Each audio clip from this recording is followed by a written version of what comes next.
তো যদি আপনার ফেসবুক প্রোফাইল বা পেজের মধ্যে যদি এই ধরনের যদি ইস্যু চলে আসে, তবে কিন্তু আপনাকে এই ইস্যুটা কিন্তু প্রথমে আপনাকে সলভ করতে হবে। মানে আপনার যে এই ইস্যুটা রয়েছে, your profile has some issue, এই ইস্যুটা আপনাকে প্রথমে সলভ করতে হবে।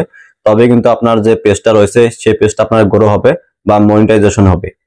যদি আপনার পেজের মধ্যে যদি এই ধরনের ইস্যু থাকে, তবে কিন্তু আপনার পেজটা কখনোই গ্রো হবে না।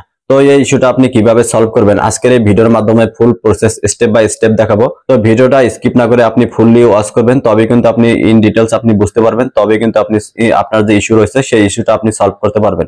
তো ইস্যুটা আপনি কিভাবে সলভ করবেন, প্রথমে আপনাকে একটি রিপোর্ট করতে হবে। সেই রিপোর্টটি করার পরে কিন্তু আপনার যে ইস্যু রয়েছে সেই ইস্যুটা কিন্তু আপনার সলভ হয়ে যাবে। তো সেই রিপোর্টটা আপনি কিভাবে করবেন চলুন আমরা মোবাইল স্ক্রিনের মাধ্যমে সেটা জেনে নেব। তো ফার্স্ট টাইম আপনি আপনার যে ফেসবুক রয়েছে আপনার ফেসবুকটাকে আপনি ওপেন করে নেবেন।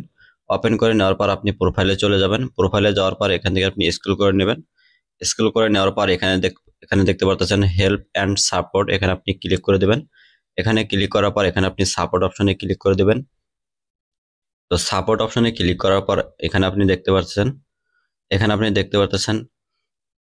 রিপোর্ট এ টেকনিক্যাল প্রবলেম, এখানে ক্লিক করে দেবেন। এখানে ক্লিক করে দেওয়ার পর একটু ওয়েট করবেন, এখানে একটু লোডিং নেবে। তো এখানে আপনাকে একটু ওয়েট করতে হবে। তো ওয়েট করার পর আপনার এই ধরনের চলে আসবে। এখান থেকে আপনি নিচের দিকে স্ক্রল করবেন। তারপর এখানে দেখতে পাচ্ছেন ইনক্লুড, এখানে আপনি ইনক্লুড অপশনে ক্লিক করে দেবেন। ইনক্লুড অপশনে ক্লিক করে দেওয়ার পর এখানে আপনার অনেকগুলো এখানে অপশন শো করবে। তো এখান থেকে আপনি কি করবেন, আপনার যে প্রবলেমটা রয়েছে সেটা আপনি খুঁজে বের করবেন। তো আপনার যেহেতু প্রোফাইলে ইস্যু রয়েছে, তো এখান থেকে আপনি প্রোফাইল অপশনটাকে চুজ করবেন।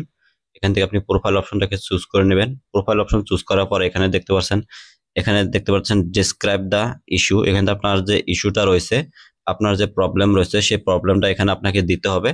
তো আপনার মতো করে আপনি দিয়ে দিবেন।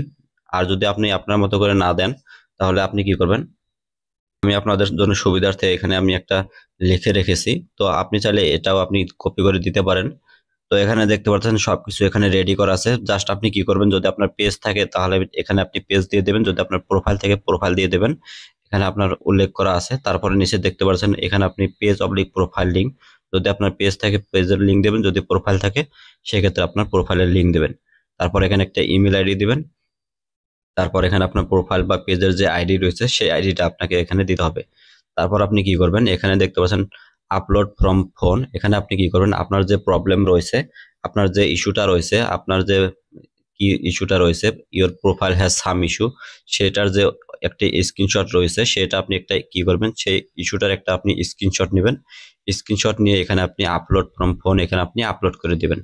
আপলোড করে দেওয়ার পর এখানে রাইট সাইডে যে অপশনটা রয়েছে একটা অ্যারো রয়েছে, এই অ্যারোর মাঝখানে আপনাকে ক্লিক করতে হবে। এখানে ক্লিক করার পর আপনার যে রিপোর্টটা রয়েছে সেটা কিন্তু সাবমিট হয়ে যাবে। সাবমিট হওয়ার পর কিন্তু 24 ঘন্টা বা 7 দিন বা 1 মাস এর মধ্যে কিন্তু আপনার যে ইস্যুটা রয়েছে সেই ইস্যুটা কিন্তু আপনার সলভ হয়ে যাবে। তো এইভাবে কিন্তু আপনার যে ইস্যুটা রয়েছে এভাবে কিন্তু আপনি আবেদন করবেন। আবেদন করার পর কিন্তু আপনার যে ইস্যুটা রয়েছে সেটা কিন্তু সলভ হয়ে যাবে। তারপরে যদি আপনার সলভ না হয় তাহলে কিন্তু আগামী 8 মাস বা 1 বছরের মধ্যে কিন্তু আপনার সেটা অটোমেটিক্যালি সেটা সরে যাবে, যদি আপনি আর কোনো গাইডলাইন আপনি ভঙ্গ না করেন। যদি আপনি ফেসবুকের আরো গাইডলাইন যদি আপনি লঙ্ঘন করেন সেক্ষেত্রে কিন্তু আপনার সেটা কিন্তু আবারও হয়ে যাবে। এভাবে যদি আপনি একের পর এক যদি আপনি 3 বার যদি এভাবে গাইডলাইন যদি লঙ্ঘন করেন সেক্ষেত্রে কিন্তু আপনার ফেসবুক পেজ বা যে প্রোফাইল রয়েছে সেটা কিন্তু ডিলিট হয়ে যাবে, মানে সেটা কিন্তু একদম রেস্ট্রিক্টেড হয়ে যাবে। সেক্ষেত্রে কিন্তু আপনার ফেসবুকটা আপনি আর কখনোই ফিরে পাবেন না। তো সেক্ষেত্রে আপনি কি করবেন, আপনি কখনোই আর মানে ফেসবুকের যে লঙ্ঘন রয়েছে মানে রুলস রয়েছে সেটা আপনি লঙ্ঘন করবেন না, সেটা আপনাকে মানে খেয়াল রাখতে হবে। তো এভাবে যদি আপনি 8 মাস বা 1 মাস এক 8 মাস বা 1 বছর যদি আপনি মেনে মানে কাজ করতে পারেন তাহলে কিন্তু আপনার যে প্রবলেমটা রয়েছে সেটা কিন্তু সরে যাবে, আর কিন্তু সেটা আসবে না। তো এই ধরনের ইনফরমেটিভ ভিডিও পেতে আমার এই পেজটাকে ফলো করে রাখবেন, আর আপনাদের ফ্রেন্ড সার্কেলের ভিডিওটা বেশি বেশি করে শেয়ার করে দিবেন। তো আজকের মতো আমি এখানেই বিদায় নিচ্ছি। বাই বাই, জয় হিন্দ।